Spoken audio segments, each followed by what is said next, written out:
રીતે બનાવ્યો? આપણને પૂછ્યું છે કે કેમ, શા માટે એ લોકોએ પોતાના હાથમાં લીધું?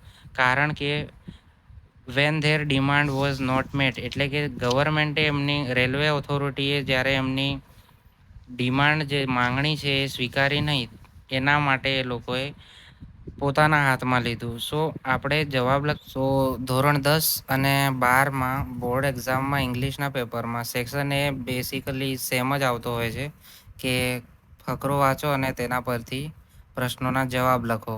તો આમાં ઘણા બધાને અગવડ પડતી હોય છે જવાબ લખવામાં. તો આમાં તમારે સૌપ્રથમ શું કરવાનું છે કે જે 10 માર્ક્સના આ જે પ્રશ્ન આપ્યા હોય છે એમાં અમુક સીધા પ્રશ્ન જોઈને પછી ફકરામાંથી ખોળીને લખવાનો પ્રયાસ કરતા હોય છે. આપણે એવું નથી કરવાનું, પહેલાં તો ફકરો ધ્યાનથી વાંચી લેવાનો છે અને પછી ક્વેશ્ચન પર જવાનું છે, જેથી તમને જવાબ થોડા સરળતાથી મળી રહે. કેમ કે આ તમારા જે યુનિટ હોય છે 1 થી 10 કે જે પણ હોય એમાંથી પૂછવામાં આવ્યા હોય છે. પ્રશ્ન પરથી જવાબ કઈ રીતે લખવો? તો સૌપ્રથમ તો તમને પ્રશ્નમાં શું કીધું છે એ ખબર હોવો જોઈએ. જેમ કે અહીંયા કીધું છે કે for what did the residents of Tajnagar lobby how long? તો તાજનગરના લોકો શેની માંગ કરતા હતા અને કેટલા સમય સુધી? તો આ પ્રશ્ન ગુજરાતીમાં અર્થ તમને સમજ ત્યારે જ પડશે કે જ્યારે તમને WH ક્વેશ્ચન્સ આવડતા હશે અને થોડું ઘણું અંગ્રેજી પણ આવડતું હોય. તો અહીંયા આપણે જેમ પહેલો ક્વેશ્ચન જોયો કે તાજનગરના લોકોને શેની નીડ હતી અને કેટલા સમયથી એ માંગ કરી રહ્યા હતા. આપણે અહીંયા પેરેગ્રાફ વાંચીશું તો આપણને ખબર પડશે કે for 25 years resident of Tajnagar village near Gurugram lobbied for a railway station in their village. આ આખી જે આ મેન સેન્ટેન્સ છે ત્રણ લીટીમાં, એ જ આપણા પહેલા ક્વેશ્ચનનો આન્સર છે. પણ એ તમને ક્યારે સમજાશે કે અંદર શું પૂછ્યું છે એ તમને ખબર હશે. જેમ કે આ વોટ જે છે, આ વોટનો મિનિંગ શું થાય એ તમને ખબર હોવો જોઈએ. વોટ એટલે શું? એવી જ રીતે આ સેકન્ડ અહીંયા કોઈ બીજો પેરેગ્રાફ જોઈએ તો એમાં લખ્યું છે કે વાય. આ વાયનો મિનિંગ શું થાય? વાય એટલે શા માટે. આ તમને ખબર હશે તો તમે જવાબ લખી શકશો. એટલે WH ક્વેશ્ચન જે છે એ તમારે બરાબર શીખવા પડશે. અહીંયા જે આપણે વાંચ્યું એ પ્રમાણે કે છેલ્લા 25 વર્ષથી ગામના લોકો રેલવે સ્ટેશનની માંગ કરી રહ્યા હતા.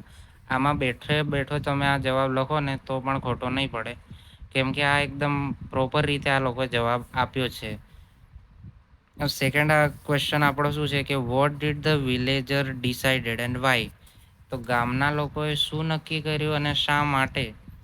આ એક જેમ કે આપણને સવાલ ખબર પડી ગયો તો આટલામાં તો આપણો પહેલો જવાબ આવી ગયો પહેલી 3 લીટીમાં. હવે સેકન્ડ જે સવાલ છે એનો જવાબ એનથી નીચેની લાઈનમાં જ હશે. આ વસ્તુ યાદ રાખવાની કે હવે આપણે જોઈએ તો when their demand was not met the villager decided. અહીંયાથી આપણો જવાબ છે જે આપણે આ વર્ડ પકડ્યો કે ડિસાઇડ, અહીંયા ડિસાઇડેડ આપ્યું છે એવી રીતે. To take matters into there on hands they pulled in 21 lakh rupees and build a railway station on there on. તો આ અમુકને એવું થશે કે અહીંયાથી લઈને નીચે સુધી પૂરો એનો જવાબ હશે, પરંતુ જેમ કે આપણો સવાલ શું હતો કે what did the villager decide, તો એનો જવાબ આપણને મળ્યો કે the villagers decided to take matters into there on hands. જે સમસ્યા છે એ તે પોતાના હાથમાં લેવા માંગે છે કાર્યભાર. અને સવાલ એમ કીધું છે પાછળ કે વાય, શા માટે? તો એને નીચેનું નહીં આવે કેમ. કેમ કે નીચેનું વાક્ય શું કહે છે કે they pulled in 21 lakh rupees and build a railway station on there on. એટલે કે તેમણે 21 લાખ રૂપિયા ભેગા કર્યા અને પોતાની જાતે સ્ટેશન બનાવ્યું. પણ આપણને એવો સવાલ નથી બનાવ્યો કે એમણે પૂછ્યું કે કેટલા ભેગા કર્યા અને કેવી રીતે બનાવ્યા. આપણને પૂછ્યું છે કે કેમ, શા માટે એ લોકોએ પોતાના હાથમાં લીધું?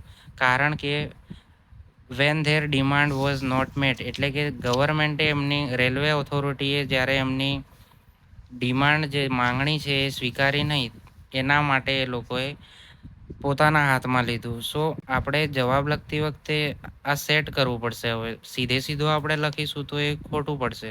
જેમ કે અહીંયા સેકન્ડ પેરેગ્રાફ છે, one day Prem Chopra guide Ram Singh 017 two ઝવેરી બ્રધર્સ ફોર લિફ્ટિંગ પ્રીશિયસ જેમ્સ. આ ધોરણ 10નું સેકન્ડ ચેપ્ટર છે આઈ થિંક, એમાં પ્રશ્ન શું પૂછ્યો છે કે હાઉ વોઝ રામસિંગ 070 કોટ? એટલે કે રામસિંગ 070 કેવી રીતે પકડાયો? હવે આ સવાલ તમને ક્યારે ખબર પડશે? જ્યારે તમને WH ક્વેશ્ચન ખબર હશે ત્યારે, કે હાવનો અર્થ શું થાય. પેરેગ્રાફ પરથી તમારે જે જવાબ શોધવાનો છે એના માટે તમને આટલી વસ્તુ આવડવી જોઈએ. એક તો how many, how much, how far, why, what, which, where, when, આ બધાનો મિનિંગ શું થાય છે એ તમને ખબર હોવું જોઈએ. જેમ કે હાઉ મેની એટલે કેટલા, જે કેજીમાં ગણતરી થાય કિલોમાં, એના માટે હાઉ મેની વપરાય. હાઉ મચ એટલે કે જે દ્રવ્યમાં હોય, દૂધ, દહીં, છાશ, આ બધું જે લીટરમાં આપણે માપીએ એના માટે હાઉ મચનો યુઝ કરવામાં આવે. હાઉ ફાર એટલે કિલોમીટરમાં જે અંતર હોય, કિલોમીટરમાં જે અંતર હોય એના માટે વપરાતો હોય છે ક્વેશ્ચન પૂછવા માટે. એના પછી જે તમારા મેન આવે છે એ છે why, what, which, where, when. આ જે 5 જે હોય છે મોસ્ટલી આના પરથી જ સવાલ પૂછાતા હોય છે. હજુ 2 રહી ગયા છે, એ છે હુ અને હુમ, કોણ અને કોને. એ 2 અલગ વસ્તુ છે. કોણ અને કોને વાળામાં કોણ વાક્ય કોને કહે છે. પણ મોટાભાગે આ વાય એટલે શા માટે, વોટ એટલે શું, વિચ એટલે કઈ, વેર એટલે ક્યાં, વેન એટલે ક્યારે, આ બધા વડે જ પ્રશ્ન પૂછાતો હોય છે. પણ તમને જ્યારે આ મિનિંગ ખબર હશે તો તમે જવાબ લખી શકશો. પ્રશ્ન સમજવા માટે આમનો મિનિંગ ખબર હોવો જરૂરી છે. જેમ કે અહીંયા એક ક્વેશ્ચન છે કે વાય યુ કમ લેટ. તો અહીંયા તમને વાયનો મતલબ ખબર હશે તો તમે કહેશો ને કે વાય એટલે શા માટે, શા માટે મોડા પડ્યા. એની જગ્યાએ તમે એવું સમજો કે કઈ મોડા પડ્યા, તો એ ખોટું કહેવાશે. કેમ કે કઈ કોના માટે વપરાય છે? વિચ માટે. સો તમને આનો મિનિંગ ખબર હશે તો તમે આન્સર સરળતાથી લખી શકશો. એક બીજી વસ્તુ પૂછાતી હોય છે, એક તમને કોઈ પણ વસ્તુનો ડાટા આપ્યો હશે, આખી માહિતી, અને એના પરથી 5 ક્વેશ્ચન્સના આન્સર તમારે એમાંથી શોધીને લખવાના હોય છે. તો બેસિકલી અહીંયા એક આપણી જોડે રિઝલ્ટ શીટ છે જેમાં 5 સ્ટુડન્ટ છે અને તેમના અલગ અલગ સબ્જેક્ટ્સના માર્ક્સ આપેલા છે. એના પરથી આપણે ક્વેશ્ચન્સ જોઈએ. Who is the cleverest student in the class? પહેલો સવાલ છે હુ પરથી. હુ એટલે કોણ? સૌથી હોશિયાર વિદ્યાર્થી કોણ છે વર્ગખંડમાં? તો અહીંયા આપણે એનાલાઇઝ કરીએ તો આપણને ખબર પડશે કે તન્મયના ટોટલ માર્ક્સ કેટલા થાય છે? 370. માનસના થાય છે 296. યશના 379. નીલ 256. આયુષ 346. તો ટોટલ આપણે એવરેજ જોઈએ છે તો આપણને ખબર પડે છે કે આમાંથી હાઈએસ્ટ માર્ક યશના છે. તો હવે યશ જે છે એ આખા ક્લાસમાં હોશિયાર વિદ્યાર્થી છે. તો આનો જવાબ કઈ રીતે લખાશે? આમાં કશું ફેરફાર નથી કરવાનો. હુ હટાવી દેવાનું છે અને પાછળથી ક્વેશ્ચન માર્ક્સ. હુની જગ્યાએ નામ લખવાનું છે Yash. Yash is the cleverest student in the class. આ તમારો આન્સર છે. આમાં બીજો કોઈ ફેરફાર કરવાનો હોતો નથી. સેકન્ડ ક્વેશ્ચન છે આપણો કે હુ લાઇક્સ ઇંગ્લિશ ધ મોસ્ટ? અંગ્રેજી કોને વધારે ગમે છે? તો બેસિકલી આપણને શું ખબર પડશે? જે વિદ્યાર્થીના ઇંગ્લિશમાં વધારે હશે એને ઇંગ્લિશ ગમતો હશે. જેમ કે અહીંયા તનય જે છે એના ઇંગ્લિશમાં 95% છે, માનસના 75, યશના છે 94, નીલ 70 અને આયુષ 89. આના પરથી આમાં તનય જે છે એના સૌથી વધારે માર્ક છે, એટલે તનયને જે છે ઇંગ્લિશ વધારે ગમે છે એવું આપણે તારણ કાઢી શકીએ છીએ. તો અહીંયા સેમ એ જ પ્રોસેસ કરવાની છે કે હુની જગ્યાએ આપણે તનય લખીશું અને પાછળ ક્વેશ્ચન માર્ક જે છે એ હટાવી દેવાનું. Tanay likes English the most. ત્રીજા નંબરે છે કે dash got the lowest marks in SS?